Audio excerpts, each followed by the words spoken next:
বিয়ের ৩ বছরের মধ্যে হয়তোবা আমি গড়ে ৩ থেকে ৪ দিন বাবার বাড়িতে থাকিনি।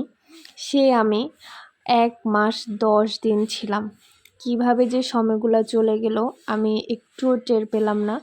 তার কারণ হচ্ছে বাবার বাড়ি মানে হচ্ছে মধুর হাঁড়ি, যেরকম মামার বাড়ি মধুর হাঁড়ি বলে, কিন্তু বিবাহিত মেয়েদের জীবনে বাবার বাড়ি হচ্ছে মধুর হাঁড়ি।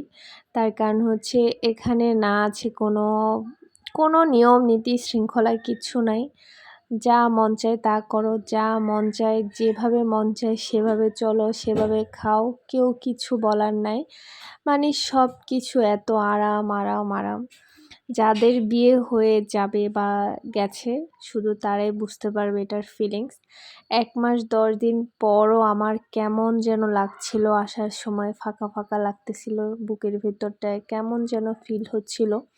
ওটা আসলে কাউকে বলে বোঝানো সম্ভব না, ওটা শুধু বুঝতে পারবে মা। যাই হোক, আমাদের বাস ছিল ৮টা ১৫-তে। তো ব্যাগপত্র সব হচ্ছে অটোতে উঠানো হচ্ছিল বাস স্ট্যান্ড যাওয়ার জন্য।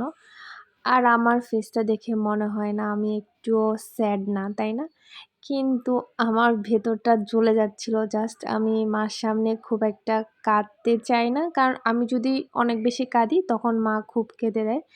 কিন্তু মাকে যতক্ষণ দেখি ততক্ষণ চোখের জলটা আটকে রাখার চেষ্টা করি, কিন্তু যখন মা চোখের আড়াল হয়ে যায় তখন আমার ২ চোখ বেয়ে শুধু জল পড়ে। যাই হোক, গপু এতদিন ছিল আমাদের বাড়িতে, মানে মাই পূজা দিত, সেবা দিত। গপুকে নিয়ে গিয়েছিলাম। তো গপুরও এতদিন ছুটি বলতে গপুরও এতদিন বেড়ানো ছিল। ফাইনালি গপুর বেড়ানো শেষ, ছুটি শেষ। গপু আমাদের সাথে চলে যাচ্ছে। গপুকে কিছুক্ষণ পরপর মনে হচ্ছিল হ্যাপি, বাড়ি যাবে। আবার কিছুক্ষণ পরপর মনে হচ্ছিল স্যাড, যে এতদিন বেরো করেছে, এখন সেটা শেষ। আর আস্তে আস্তে আমি মানে আমার ইমোশনটা হাইড করার জন্য আমি ঘুমাচ্ছিলাম। যতক্ষণ পারছিলাম যে ঘুমিয়ে আসছিলাম। কিন্তু কতক্ষণ ঘুমানো যায়? যতটুকু সময় জেগেছিলাম ততটুকু সময় শুধু বাড়ির কথা মনে পড়ছিল, মার কথা, বাবার কথা, ভাইদের কথা, সবার কথা খুব মনে পড়তেছিল। তো আজকের জার্নিটাও খুবই বিরক্তিকর ছিল, কারণ হচ্ছে লক্ষ্মীপুর থেকে যেহেতু খাগড়াছড়ির ডিরেক্ট বাস, কিন্তু রোজার কারণে যাত্রী কম থাকায় ফেনীতে এসে প্রায় ১ ঘন্টা বাসটা দাঁড়িয়ে থাকে।